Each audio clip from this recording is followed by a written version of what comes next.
कैसे हैं आप सभी लोग। एक बार फिर से स्वागत है आपका हमारे YouTube channel study with Yogesh में। आप लोगों का जो क्लासेस चल रही हैं, ठीक है, इसमें हम अगला टॉपिक देखेंगे फाइनेंस कमीशन यानी वित्त आयोग। हालांकि मैंने इसकी हल्का फुल्का आइडिया आपको केंद्र राज्य संबंध के अंदर दिया है, वित्त आयोग, ठीक है। फाइनेंस कमीशन जो है इसको हम देखेंगे। देखिए ये जो है बच्चों बेसिकली इससे, क्योंकि आप थोड़ा सा कोर्स को तेजी के साथ भी आगे ले जाना है, ये भी हमें ध्यान रखना है कि विद इन टाइम हम लोग आर के, क्योंकि अब ये सुनाई दे रहा है कि अगस्त में आ जाएगी विज्ञप्ति। अगस्त अब पता नहीं कब आती है, ठीक है, 15 अगस्त, 18 अगस्त, 10 अगस्त, सुनाई ऐसा दे रहा कि इस माह में आ जाएगी। देखिए वित्त आयोग से संबंधित अगर आपका क्वेश्चन आते हैं कभी भी, इससे किस तरीके के क्वेश्चन, देखिए वित्त आयोग का प्रावधान, क्योंकि एक संवैधानिक संस्था है बच्चों, इसका प्रावधान आर्टिकल 280 में किया गया है, ठीक है। जितना मैं पढ़ाऊंगा उतना ही देखना है इसके बारे में, इससे ऊपर नहीं आएगा, ठीक है। दूसरा बच्चों, ये जो इसकी अनुशंसाएं हैं, मतलब आर्टिकल 280 में इसका प्रावधान किया गया है, जबकि इसकी जो अनुशंसाएं हैं बच्चों वो आर्टिकल 281 में, यानी 281 के तहत ही अपनी अनुशंसाएं देता है, अपनी रिकमेंडेशन देता है। ध्यान रखना है इसको, ठीक है। आर्टिकल 281 में इसकी क्या है, अनुशंसाएं हैं, अनुशंसा द रिकमेंडेशन, ठीक है। यानी अगर इसने अपनी रिकमेंडेशंस देनी है तो वो कौन से आर्टिकल में प्रावधान किया गया है, वो अपने आप में किया है बच्चों 281 में। दूसरी चीज, ये एक बच्चों अर्ध न्यायिक निकाय है, यानी एक अर्ध न्यायिक मतलब सेमी जुडिशियल, ठीक है। अर्ध न्यायिक, अर्ध न्यायिक का मतलब इसको थोड़ा सा जुडिशियल पावर भी होती है, यानी अर्ध न्यायिक, अर्ध ऐसे लिख दे रहे इसको कि अर्ध न्यायिक निकाय है। अर्ध न्यायिक निकाय का मतलब आप समझ जाओगे सेमी जुडिशियल, ठीक है। अगर कभी क्वेश्चन वित्त आयोग के बारे में आता है, ये इसका गठन राष्ट्रपति करता है, यह एक अर्ध न्यायिक निकाय है, तो वहां पे क्वेश्चन अपने आप में काम कर जाएगा, ठीक है।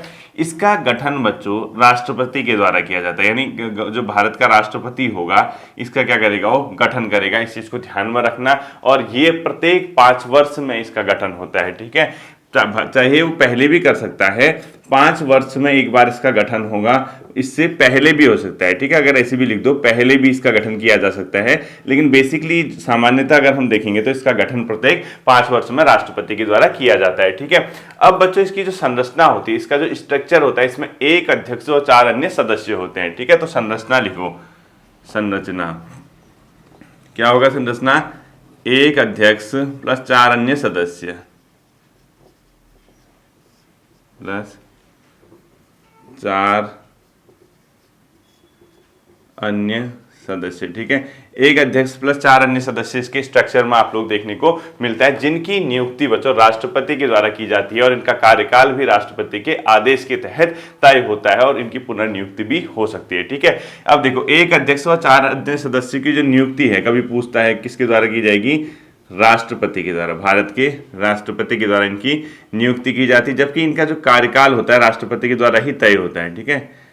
कार्यकाल जो होता है वो क्या होगा, राष्ट्रपति के द्वारा ही इसको तय किया जाएगा, कोई ऐसा फिक्स नहीं है। राष्ट्रपति के आदेश के तहत इनका कार्यकाल तय होता है, जो भी राष्ट्रपति आदेश करेगा, ठीक है। देखिए उसमें लिखा होगा ना, इतने से इतने तक नियुक्त किया जाता है टाइप का, राष्ट्रपति के आदेश के तहत। ये बहुत इंपॉर्टेंट टॉपिक है, ठीक है। ये अक्सर पूछा जाता है यूकेपीएससी के द्वारा कि जो ये संवैधानिक संस्थाएं हैं उसमें वित्त आयोग का प्रावधान। इसके बाद देखना बच्चों, इसमें योग्यता व चयन विधि का निर्धारण किसके द्वारा की जाएगी, इनकी जो संसद है, यानी इनकी क्या योग्यता होती है और चयन कैसे होगा, इसकी जो मतलब इसके नियम होंगे, वो योग्यता व चयन किस तरीके से इनका सिलेक्शन किया जाएगा, चयन विधि का निर्धारण कौन करेगा, ध्यान रखना इसको, पार्लियामेंट। कभी अगर क्वेश्चन पूछता है कि वित्त आयोग के सदस्यों की योग्यता व उसके चयन का निर्धारण कौन करता है, संसद करेगी। ऑप्शन होगा संविधान, संसद, राष्ट्रपति, उपयुक्त में से कोई नहीं, तो वहां बेहोश मत हो के आ जाना। यानी योग्यता व इनकी चयन विधि का निर्धारण पार्लियामेंट के द्वारा किया जाएगा, ठीक है। अब इसके अध्यक्ष जो होते हैं बच्चों, बेसिकली क्या है, सार्वजनिक मामलों के अनुभवी होनी चाहिए। अगर इनकी योग्यता देखोगे तो लिखने की जरूरत नहीं है। अब वित्त आयोग का अध्यक्ष जो है सार्वजनिक मामलों का, उसको एक प्रकार का एक्सपर्ट भी कह सकते हैं हम, जो पब्लिक मैटर है, यानी सार्वजनिक मामलों का एक्सपीरियंस पर्सन होना चाहिए। और जो अदर मेंबर है उनमें क्या है, जैसे हाईकोर्ट का न्यायाधीश है, इसके लिए योग्य व्यक्ति होना चाहिए, कोई हाईकोर्ट लेवल का जो न्यायाधीश होता है उसके इक्वल या मतलब उसकी योग्य होना चाहिए। इसके अलावा लेखा व वित्त मामलों का उसको आइडिया होना चाहिए, अर्थशास्त्र का ज्ञाता होना चाहिए। ये सब चीजें हैं, ये लिखने की जरूरत है नहीं, ठीक है। जैसे अध्यक्ष के ब्रैकेट में लिख सको आप, इसे सार्वजनिक मामलों का अनुभवी व्यक्ति होना चाहिए, इसे सार्वजनिक मामलों का अनुभवी व्यक्ति होना चाहिए। और 4 अन्य सदस्य है ना, 4 अन्य सदस्य में एक ही पॉइंट लिखना है आपको, एक पॉइंट लिखो, यह हाईकोर्ट के न्यायाधीश बनने योग्य या हाईकोर्ट का न्यायाधीश लेवल का व्यक्ति होना चाहिए। यानी कोई एक ऐसा व्यक्ति जो हाईकोर्ट के न्यायाधीश बनने का योग्य है, जो उसकी क्वालिफिकेशन मतलब जो योग्यता चाहिए उसको बनने के लिए, वही इनके मेंबर्स को भी चाहिए। बाकी लेखा क्षेत्र का या वित्त क्षेत्र का एक्सपीरियंस होना चाहिए, अर्थशास्त्र इसको आनी चाहिए, ये सब चीजें नहीं आते पेपर में। आपको बेसिकली जितना मैं बता रहा हूं उसको देखना है, ठीक है। अब देखना बच्चों बेसिकली इसके कार्य क्या होते हैं, आखिर ये किस प्रकार के कार्य करेगा, वर्किंग प्रोसेस मतलब वर्क क्या है इसके।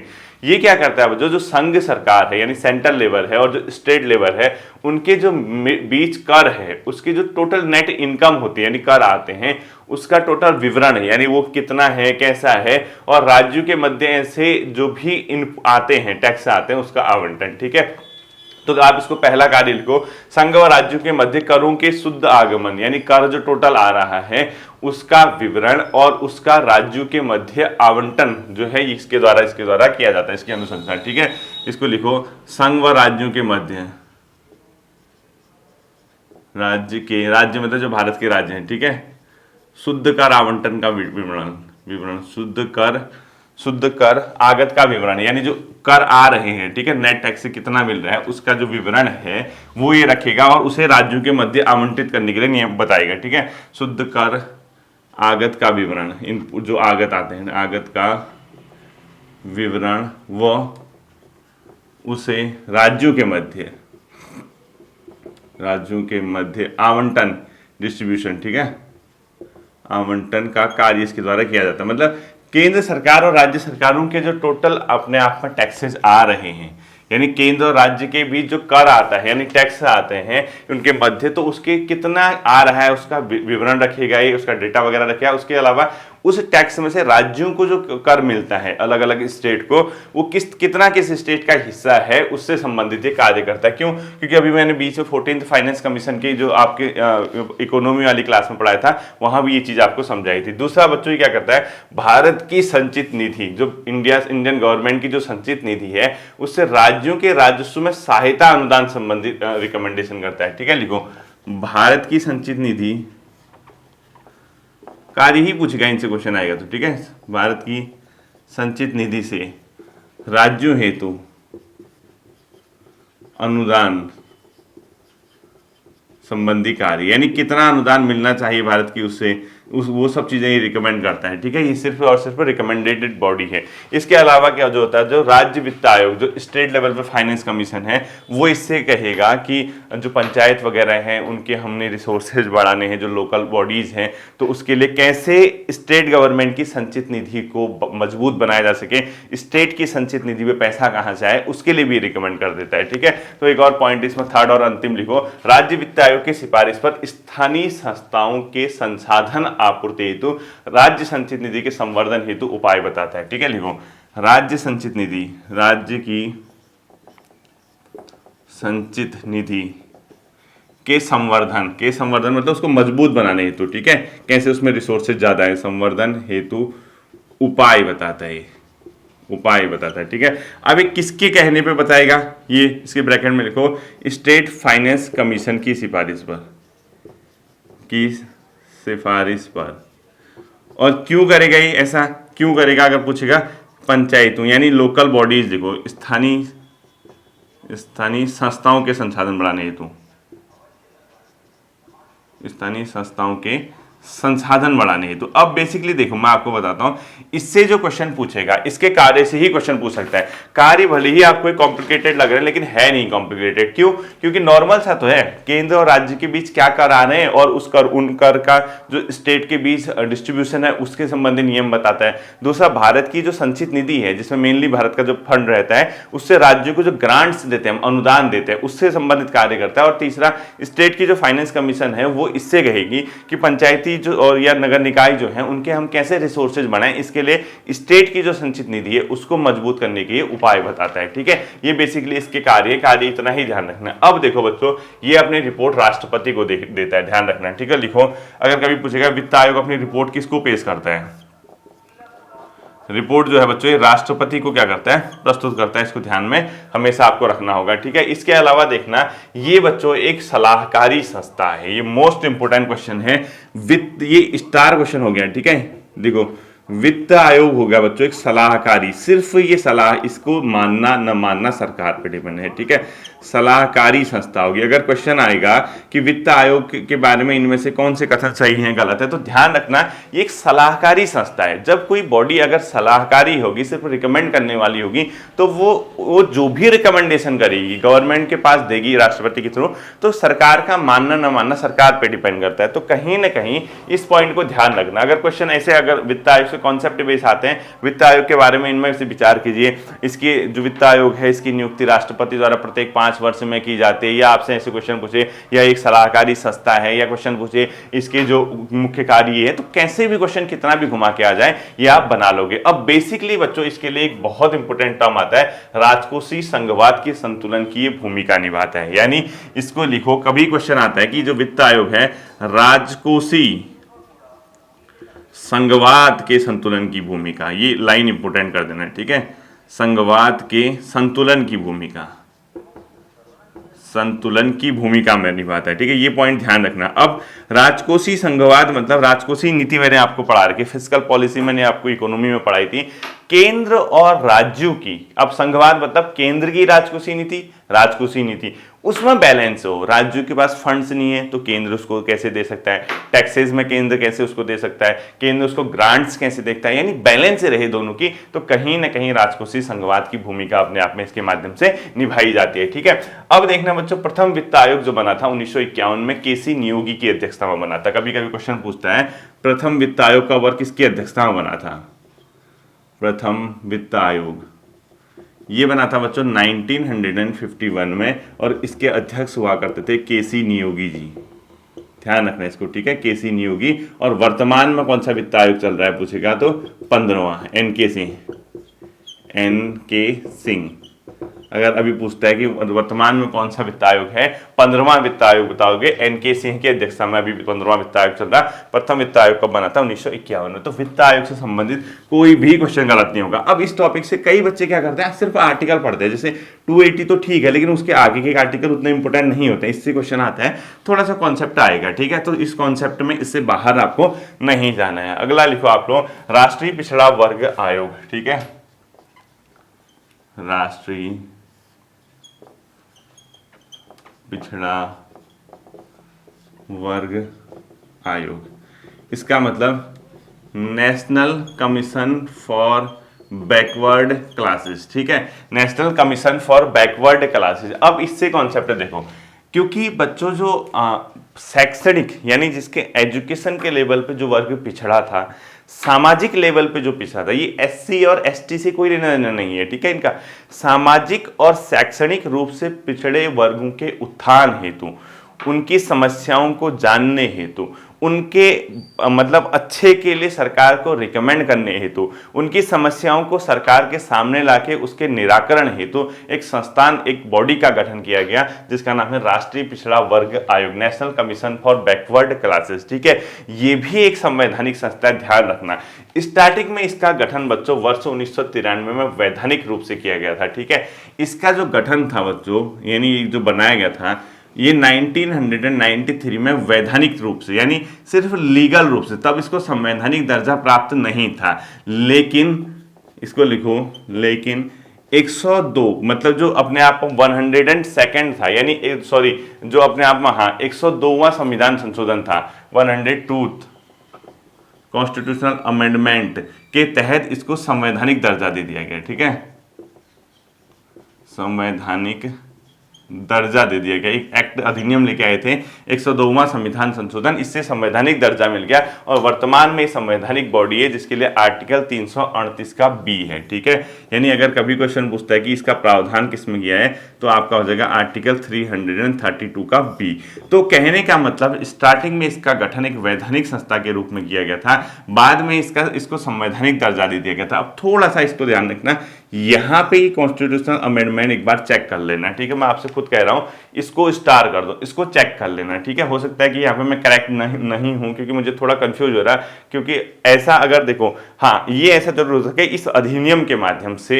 इसको संवैधानिक दर्जा मिला या इस संविधान संशोधन से, तो इसको संवैधानिक दर्जा किस संवैधानिक संशोधन से मिला इसको एक बार आपने चेक करना है। ठीक है, क्रॉस चेक करना है, ध्यान से सुनना, इसको क्रॉस चेक करना है। या क्रॉस चेक क्या करना है आप मैं अगली क्लास में बता दूंगा। इसको इरेज करके आपको संवैधानिक दर्जा देना है, इसके ब्रैकेट में लिखो क्वेश्चन मार्क, किस संविधान संशोधन से, आप खुद कॉपी में लिखोगे। ठीक है, किस संविधान संशोधन से, किस संविधान संशोधन से, ये खुद आपको चेक करना है एक बार। ठीक है, मैं नेक्स्ट क्लास में इसको बता दूंगा। तो आर्टिकल 338 का बी, अब बेसिकली इसका काम है बच्चों शैक्षणिक व सामाजिक रूप से पिछड़े वर्ग के हित हेतु ये कार्य करता है। इसके कार्य क्या है, सामाजिक व शैक्षणिक रूप से पिछड़े वर्गों के हित के लिए कार्य, व शैक्षणिक रूप से पिछड़े वर्ग। ठीक है, सामाजिक ऑब्लिक शैक्षणिक रूप से पिछड़े वर्ग के उत्थान, पिछड़े वर्ग के हित हेतु कार्य लिखो, हित हेतु कार्य करता है। अब इसी लाइन से पूरा इस आयोग के बारे में आप लोग समझ जाओगे। कैसे समझोगे, अगर पेपर में इससे कुछ भी क्वेश्चन आता है इनके उत्थान से संबंधित, इसका यस कर देना आप। ठीक है, जैसे क्या करेगा, सरकार को सिफारिश करेगा कि इनको ये किया जाना चाहिए, इनके साथ जो समस्याएं होती है उसको सुनेगा, इनके खिलाफ अगर कोई मामला आता है तो उसकी बात जांच करेगा, ये सब चीजें ही करता है। तो कहीं ना कहीं इसी लाइन से आपका सारा काम बन जाएगा, ज्यादा लिखने की जरूरत इसको नहीं है। ठीक है, इसमें बच्चों एक अध्यक्ष, एक उपाध्यक्ष और 3 अन्य सदस्य होते हैं। ठीक है, संरचना देखना, इसका स्ट्रक्चर क्या है, यहां लिख देता हूं संरचना। एक इसमें अध्यक्ष होता है, ध्यान रखना, प्लस एक उपाध्यक्ष होगा और 3 अन्य सदस्य होंगे, 3 अन्य सदस्य होते हैं। ठीक है, ये टोटल बहुसदस्यीय हो गया, अर्थात 5 सदस्य होंगे जिनकी नियुक्ति कौन करेगा, राष्ट्रपति करेगा। नियुक्ति कौन करता है, इनकी राष्ट्रपति करता है, ध्यान रखना। यानी ये बॉडी भी अपने आप में बहुसदस्यीय है, इनकी नियुक्ति किसके माध्यम से की जाती है, राष्ट्रपति के माध्यम से की जाती है। और इसके जो सदस्य होते हैं उनकी संख्या कितनी बच्चों, 5 है। ठीक है, अब देखना बच्चों इनकी सेवा शर्त, क्या इनकी सर्विस की कंडीशंस होंगी या इनकी सेवा की अवधि क्या होगी, इसका निर्धारण राष्ट्रपति द्वारा किया जाएगा। अगर कोई क्वेश्चन पूछता है राष्ट्रीय पिछड़ा वर्ग आयोग के सदस्यों की सेवा अवधि व सेवा शर्तों का निर्धारण किसके माध्यम से किया जाएगा, तो अपने आप में क्या होगा, राष्ट्रपति। देखो, सेवा शर्त व सेवा अवधि का निर्धारण, सेवा अवधि का निर्धारण किसके माध्यम से किया जाएगा, अगर पूछता है तो राष्ट्रपति द्वारा किया जाएगा। ठीक है, राष्ट्रपति के द्वारा इसकी सेवा अवधि का निर्धारण किया जाता है, ये भी आपको पता होना चाहिए। ठीक है, अब देखना बच्चों, क्योंकि सामाजिक व शैक्षणिक रूप से अगर पिछड़े लोगों के उपाय के लिए प्रतिवेदन देता है तो किसको देगा, राष्ट्रपति को, जो कि प्रत्येक वर्ष अथवा जब भी उचित समझे तब इससे प्रतिवेदन मंगा सकता है। ठीक है, प्रतिवेदन को संसद में कौन रखेगा, संसद में राष्ट्रपति रखेगा। अब देखो, अब एक अगला लिखो, सामाजिक ऑब्लिक शैक्षणिक रूप से पिछड़े वर्ग के उपाय हेतु रिपोर्ट, यानी प्रतिवेदन। ठीक है, प्रतिवेदन को बोलते हैं रिपोर्ट। प्रतिवेदन ये किसको देगा, राष्ट्रपति को देगा। कब देगा, चाहे तो प्रत्येक वर्ष दे, ब्रैकेट में लिखो, या जब उचित समझे। ठीक है, प्रत्येक वर्ष ऑब्लिक जब भी राष्ट्रपति मांगे, जब भी राष्ट्रपति द्वारा मांगे, जब भी जरूरत हो, ऐसा लिख दो, जब भी जरूरत हो में समझ जाओगे आप, चाहे राष्ट्रपति मांगे, इसको लगेगा देना चाहिए, वो कर देगा। ठीक है, अब इस प्रतिवेदन को संसद में कौन रखेगा, अगला लिखो, राष्ट्रपति। इस प्रतिवेदन को संसद को के सामने कौन रखेगा, राष्ट्रपति। संसद के सामने राष्ट्रपति रखेगा इस वाले प्रतिवेदन को, ये भी आपको ध्यान में रखना है। जो इसने रिकमेंडेशन की है, जो भी इसने प्रतिवेदन दिया है, राष्ट्रपति रखेगा, ठीक है। अब देखना बाय चांस इसने किसी रिपोर्ट को, इस आयोग ने कोई एक ऐसी रिपोर्ट बना दी जो किसी स्टेट से संबंधित है, यानी वहां उस स्टेट के सामाजिक और आर्थिक रूप से पिछड़े वर्ग, तो उस प्रतिवेदन को किसको दिया जाएगा? राज्य सरकार को दिया जाएगा। तो इसमें नोट करके लिखना है, इंपॉर्टेंट पॉइंट, ये थोड़ा सा कॉन्सेप्ट हो जाएगा यहाँ पे, ठीक है। नोट करके लिखो, यदि प्रतिवेदन राज्य से संबंधित हो तो राष्ट्रपति उसे संबंधित राज्य को देगा, ठीक है। लिखो, यदि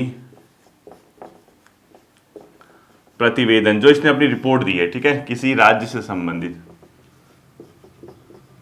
किसी राज्य से संबंधित, तो राष्ट्रपति उसे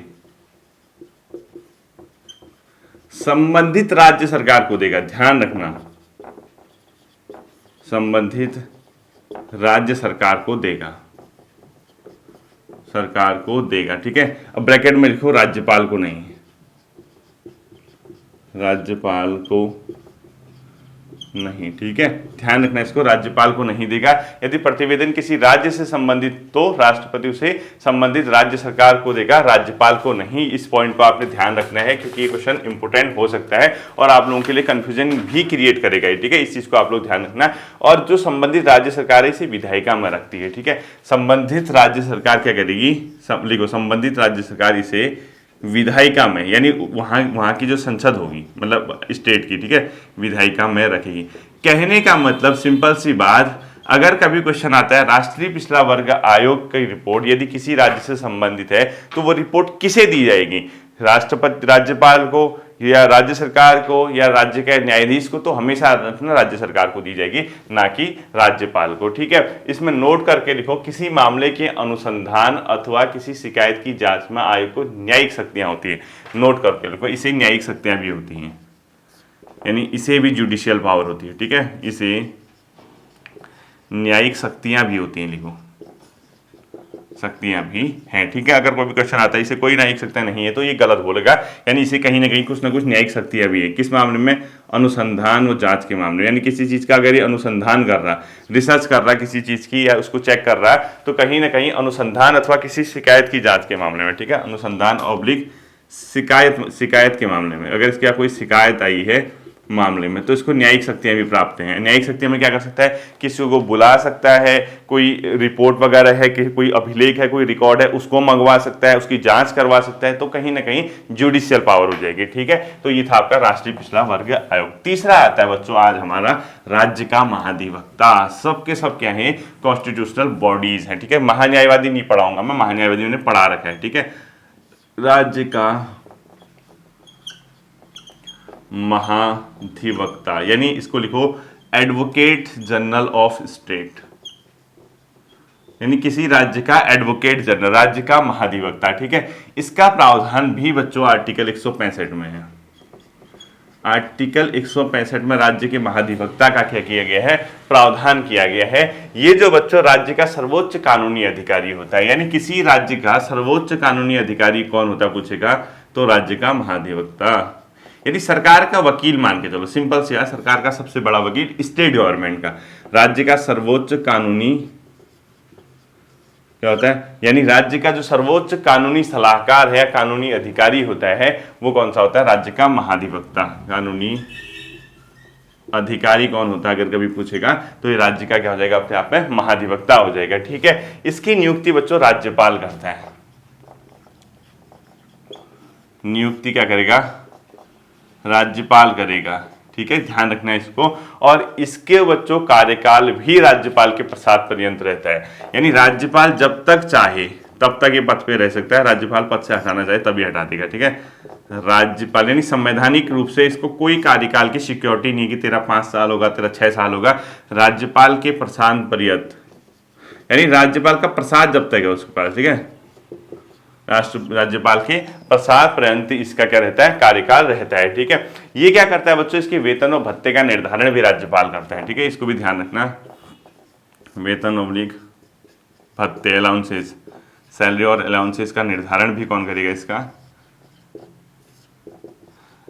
राज्यपाल ही इसके सैलरी का क्या करता है बच्चों? अपने आप में राज्यपाल अलाउंसेस का इसका निर्धारण करता है। ये भी आपको क्या होना चाहिए, पता होना चाहिए। ठीक है, अब देखो बच्चों, इसको जो शक्तियां हैं या विशेषाधिकार हैं, ये जो इसकी जो मतलब अपने आप में प्रतिरक्षा है, जो भी है वो आर्टिकल वगैरह आगे हैं, यहाँ पे आपको इस चीज को नहीं देखना। अब देखना, ये जो है बच्चों, इसकी नियुक्ति जो होती है राज्यपाल के द्वारा होती है, ये किसी हाईकोर्ट के न्यायाधीश बनने की योग्यता रखता हो या 10 वर्ष तक इसने न्यायिक अधिकारी के रूप में 10 हाईकोर्ट में काम किया हो। ठीक है, लिखो, ये किसी हाईकोर्ट की के न्यायाधीश की योग्यता रखता हो, के न्यायाधीश जज, ठीक है, बनने की योग्यता रखता हो, लिखो,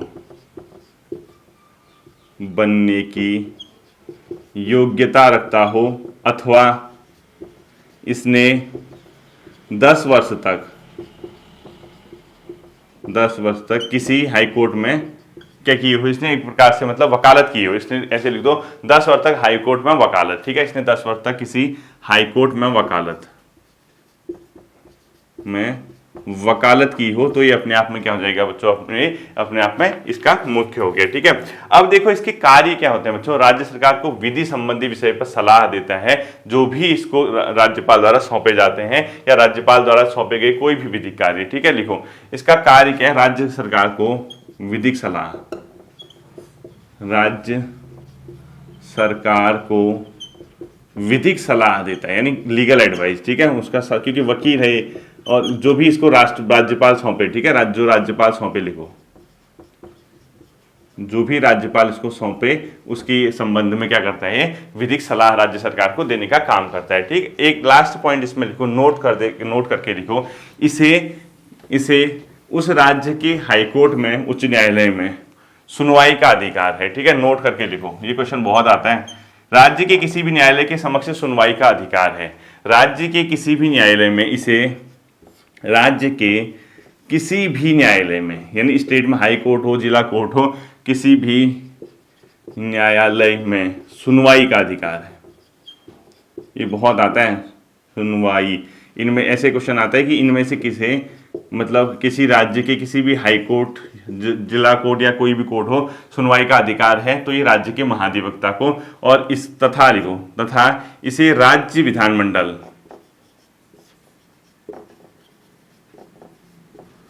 विधानमंडल या उनकी किसी समिति, या राज्य विधानमंडल की किसी समिति में बिना मताधिकार के प्रतिभाग करने का अधिकार, बिना मताधिकार के भाग लेने का राइट है। यानी कि क्या कर सकता है बच्चों, भाई क्वेश्चन पूछता है कि इनमें से किसे अपने आप में किसी राज्य की विधायिका में प्रतिभाग करने का अधिकार है, लेकिन मत का अधिकार नहीं है, यानी वोटिंग नहीं करेगा। ये स्टेट गवर्नमेंट होती है, उसकी जो संसद होती है, विधायिका होती है, वहां पे ये भाग ले सकता है, लेकिन ये वोटिंग का राइट नहीं होगा इसके पास। या स्टेट गवर्नमेंट की कोई एक कमेटी बनी है, वहां भी ये क्या कर सकता है, अपने आप में प्रतिभाग कर सकता है। ठीक है, ये थे आपके 3 संस्थाएं जो कि संवैधानिक रूप से आज हमने देखी है।